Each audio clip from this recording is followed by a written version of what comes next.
التيار المصري تحت التأسيس داخل مشروع مصر القوية ليصبح كلاهما كيان واحد اسمه حزب مصر القوية هي خطوة جادة وحقيقية، تعني أن هناك كتلة حرجة تظن في نفسها أنها تستطيع القيام بالتغيير السياسي المنشود لهذا البلد تجتمع وتعني أن الاصطفاف بدأ أن يحدث.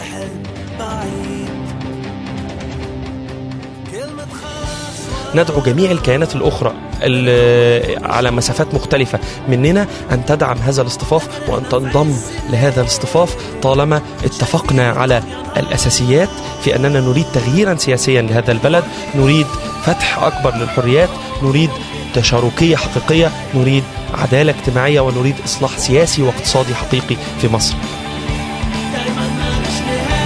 أنا متفائل جدا بما حدث من دمج ومتفائل أكثر بالمستقبل، وإن شاء الله هذه الكتلة الحرجة التي تكونت اليوم سيكون على يديها مستقبل أفضل للبلد كله. الاندماج النهارده في رأي متواضع هو خطوة عظيمة في استكمال النضال لتحقيق أهداف ثورة 25 يناير من عيش وحرية وعدالة اجتماعية وكرامة إنسانية وتطهير للداخلية والوقوف ضد استبداد الحكم العسكري اللي موجود من بعد انقلاب 3 يوليو.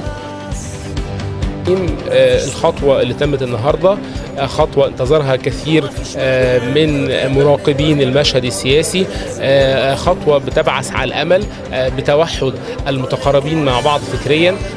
في خلال العام الماضي كما يعلم الجميع أن هناك تقارب فكري ما بين أفكار التيار المصري ومصر القوية منذ اللحظات الأولى لإنشائهم، توجت بعمل مشترك مستمر من أكثر من عام، وهذا التقارب الفكري والعمل المشترك يتوج اليوم ببدء خطوات الاندماج، واللي بيسيطر عليها الروح الوحدة وروح الأمل وليست روح المكاسب الحزبية أو التعقيدات التنظيمية.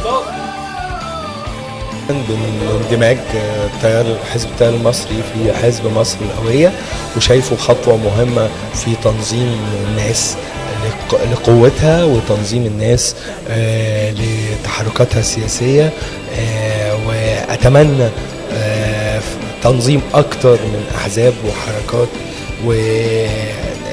ونحو برنامج واحد ونحو هدف واحد، بما أننا كلنا بنسعى لاستبداد الثورة من إيد الثورة المضادة. النهارده جايه عشان اهني نفسي قبل ما اهني شباب مصر القويه والتيار المصري. النهارده بقى بنقول شباب مصر القويه بس، لانه كله النهارده شباب مصر القويه. النهارده يوم من الايام اللي الواحد ينفع يبتسم فيهم، وده استثناء بالنسبه للسنه اللي فاتت بالنسبه لنا كلنا. رساله بتتوجه لكل الشباب اللي بيحلموا نفس الاحلام اللي بيحلمها شباب مصر القويه، انه ازاي نقدر نعمل عمل مشترك مع بعض ونتجاوز عن خلافاتنا البسيطه طالما احنا متفقين على الفكرة بتاعت حرية الإنسان والعيش بعدل وكرامة في البلد دي. فنتجاوز إزاي نتعلم إن إحنا فعلا نقدر نتجاوز عن خلافاتنا ونبني عن الحاجات اللي بتجمعنا، وهي كتير خالص.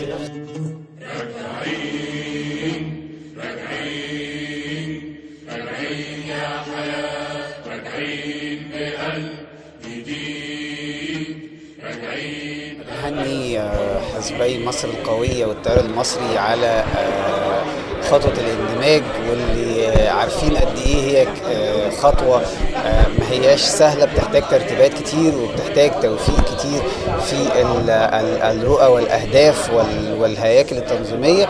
ولكن أعتقد إن التجربة دي الإعلان عنها النهاردة هو بداية نجاحها، ونجاحها على المدى القصير هيتمثل في أمرين. الأمر الأولاني إن هي هتكون تجربة بتقدم للجميع وهتشجع كيانات كتير إن هي تاخد نفس الخطوة. دايما بنسمع عن ائتلافات حزبية، بنسمع عن تنسيقيات، ولكن دي يمكن المرة الأولى بعد الثورة اللي نسمع فيها عن اندماج كامل لحزبين بعد ما تجربتهم مر عليها حوالي 3 سنوات وحدث فيها تراكمات.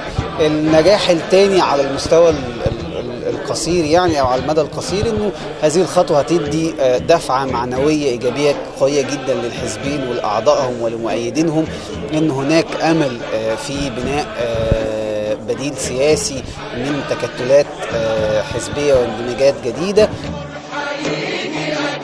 معركتنا بالأساس هي معركة ما بين الثورة والثورة المضادة، وبالتالي بما اننا في مرحله بعد 4 سنين والوضع الثوري وعلاقتنا بالجماهير فيها التاثير السلبي اللي احنا فيه ده، فكان لازم يحصل ان كل الاحزاب اللي اعضائها قريبين من انحيازات بعض السياسيه والاقتصاديه والاجتماعيه والثقافيه ومواقفها شبيهه ببعض وبتنزل وبتشتغل على مسطره ميدانيه واحده ومسطره نظريه واحده، لازم تندمج وتخش جوه بعض عشان الكوادر وعشان القوة السياسية والتجبيه السياسي قدام السلطة الحالية.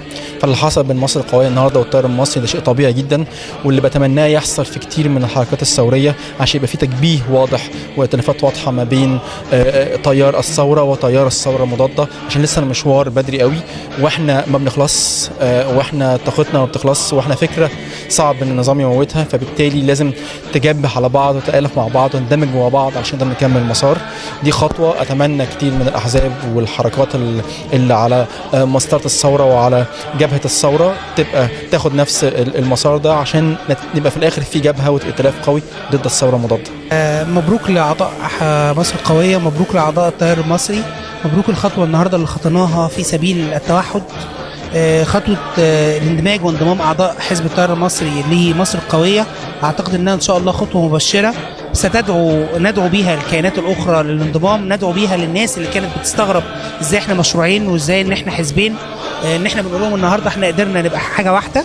بندعوهم النهاردة للرجوع تاني لكياناتهم وتحقيق أهدافهم وتحقيق أملهم إن شاء الله بإذن الله. دي خطوة على الطريق ستعقبها إن شاء الله خطوات أخرى للتقارب مع كل القوى المؤمنة بثورة 25 يناير.